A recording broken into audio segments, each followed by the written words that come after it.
So that's sort of how we have done it, and it's worked. It's worked quite nicely for us. In fact, the ABA has recognized our work. We've won the Gambrell Award twice, once for the multi-week course, once for the monthly course that we've done. And so the DC Bar was really proud of that when we brought that to them. We don't have data on how many of the lawyers we've trained have gone on to be successful. Not everybody is successful. When I started doing this, occasionally somebody would come up to me either at a break or at the end of the day and say, you know what? Having sat through this, I realized this is not for me. Thank you very much and goodbye. And they would leave and I thought, wow, you know, I failed.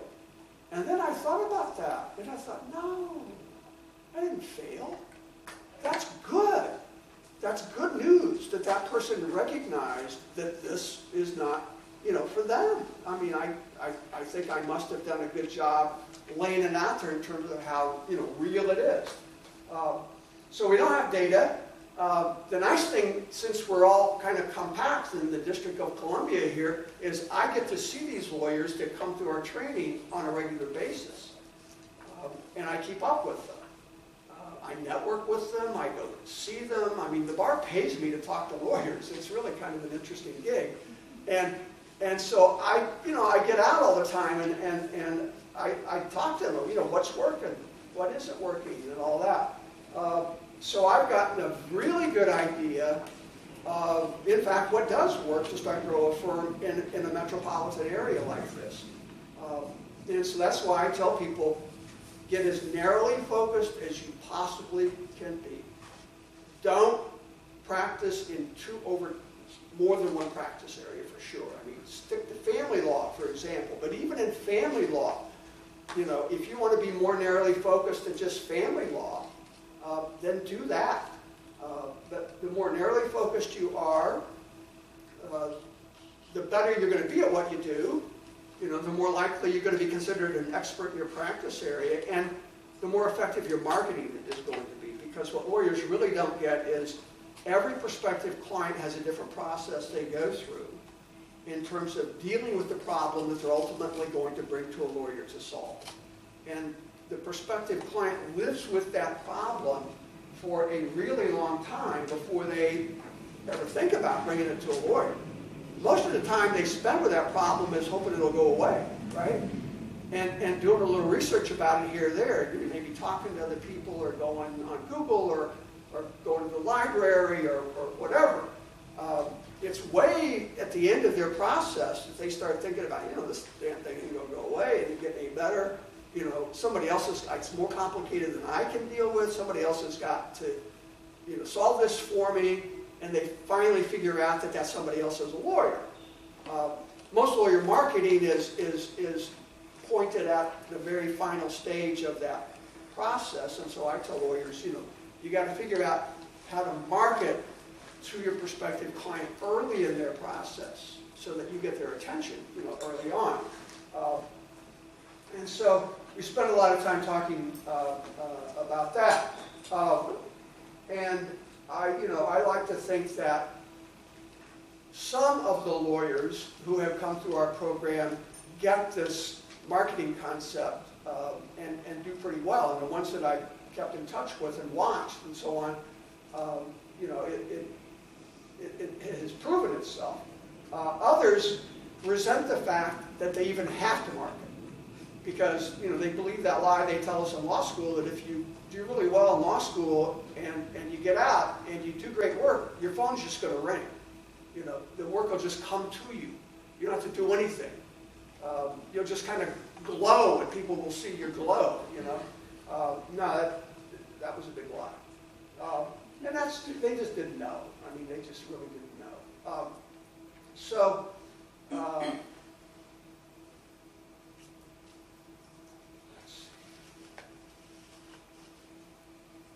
Well, that pretty much wraps it up. I'm kind of, you know, towards the end of my time. I've got another 4.5 minutes here. Anybody have any questions at all for me? Be happy to try and answer them. Yeah. The bar comes complaints against small firm. I have lawyers that it isn't just in DC that that's true. I have read one analysis that says that's partly because large firms, the minute there's a complaint, they handle it. Like that the large firm clients go to the large firm. I mean, in my community, we've had some spectacular, $1 million thievery that didn't end up in a bar complaint until the law firm complained against the partner after kicking him out because he was a thief. But that the idea that it must be that the rate of ethical violations is higher, it may be that how complaints upset clients get managed is different. Because there are all these resources, they know who to call, they immediately get on it, they throw money at it, or whatever the problem is. So that just, I wanted to mention Well, that as a... I agree. I mean, oftentimes when the potential bar complaint in a firm of some size manifests itself, somebody steps in and solves the problem. Right. Yeah.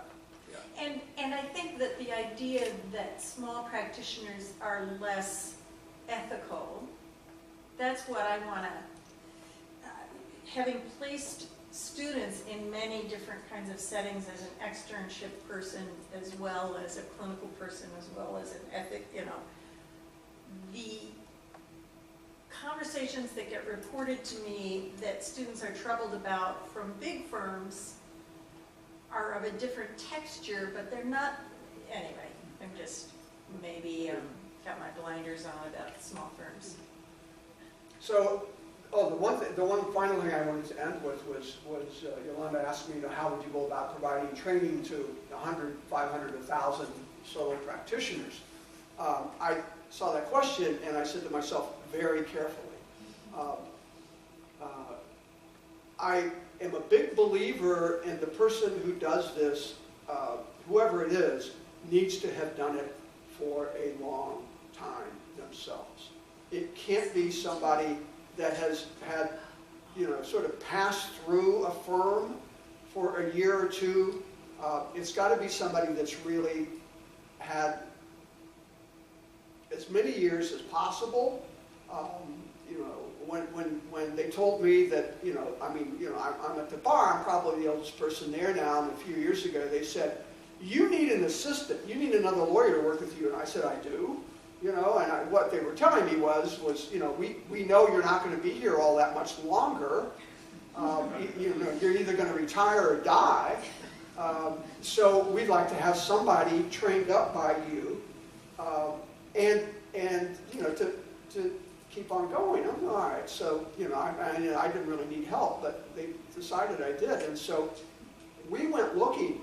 And you know what? That was a really tough position to fill. Very tough to fill.